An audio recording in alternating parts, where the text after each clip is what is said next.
C'est cette réflexion. Ah, on va pas leur faire peur. Les pauvres petits, ils veulent pas être...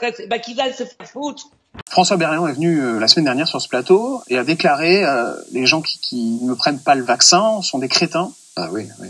Vous êtes d'accord avec lui? Moi, je suis plus que d'accord avec François Berléand. C'est vrai? Oui. Donc, moi, c'est simple. Les non-vaccinés, ce sont des dangers publics pour les autres.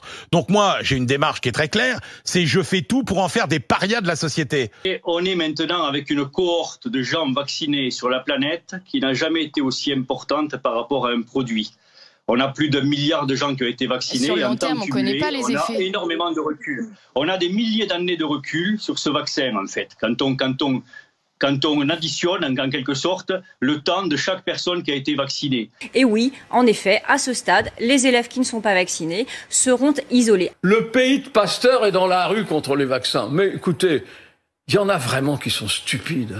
C'est qu'on ne veut pas se faire vacciner, on change de métier, on se met en disponibilité, on change de métier. Vous dites on ne veut pas se faire vacciner. Chez les soignants, on change de métier. On peut enfin affiner ce fameux aller vert en demandant à ceux qui ont les noms des non-vaccinés, les organismes, les administrations qui savent qui devrait être vacciné et qui ne l'est pas, de donner ces fichiers à des brigades, à des agents, à des équipes qui vont les frapper à la porte et dire mais vous n'êtes toujours pas vacciné, c'est un problème pour vous et pour les autres. C'est pas facile à mettre en place. Et si on dit vous devez d'abord assumer les frais prévisibles de votre hospitalisation dès votre entrée à l'hôpital, tout à coup ça ferait, s'ils doivent vendre leur maison, etc., ça fera réfléchir du monde. Je propose qu'on coupe toutes les allocations aux gens qui refusent de se faire vacciner, par exemple. Mais pourquoi pas? Et là, on verra si ça... Mais que les gens prennent leurs responsabilités à un moment donné. Pour freiner Omicron, la consommation dans les bars et cafés ne pourra plus se faire seulement debout, mais seulement de manière assise. Refuser de soigner quelqu'un parce qu'il a fait un choix, peut-être stupide, bon d'accord. Alors parce qu'on est stupide, on est condamné à mort? Non. J'ajoute un autre élément. Ça serait un bon moyen de sélection naturelle. Ça serait un quoi, vous dites? Mais enfin, un bon moyen de sélection naturelle. Enfin, ça va pas bien. Mais non, mais moi je suis d'accord avec vous. Vous rigolez. De manière beaucoup plus diplomatique. Je veux juste finir très rapidement. Attendez, Anastasia a dit que ce serait un bon moyen de sélection naturelle. Mais on va vous... C'est une toute petite minorité qui est réfractaire. Là, comment est-ce qu'on la réduit? Eh bien, on la réduit davantage, pardon de le dire, comme ça, en l'emmerdant encore davantage. Moi, je ne suis pas pour emmerder les Français, poursuit le président.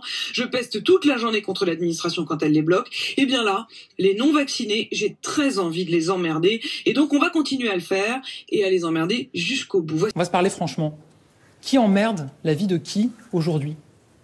Qui gâche la vie de nos soignants qui, depuis 2 ans, sont mobilisés sous l'eau dans nos services de réanimation pour sauver des patients qui, aujourd'hui, sont essentiellement non vaccinés?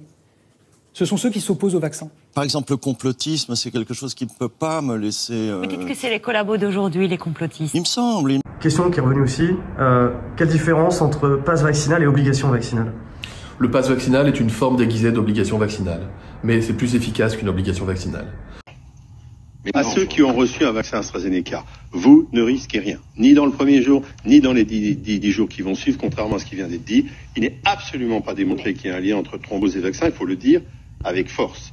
Moi, je vous ferai emmener par 2 policiers au centre de vaccination. Parfaitement. J'espère que t'es pas sérieux. Si, je suis très sérieux. Il faut aller les chercher avec les dents.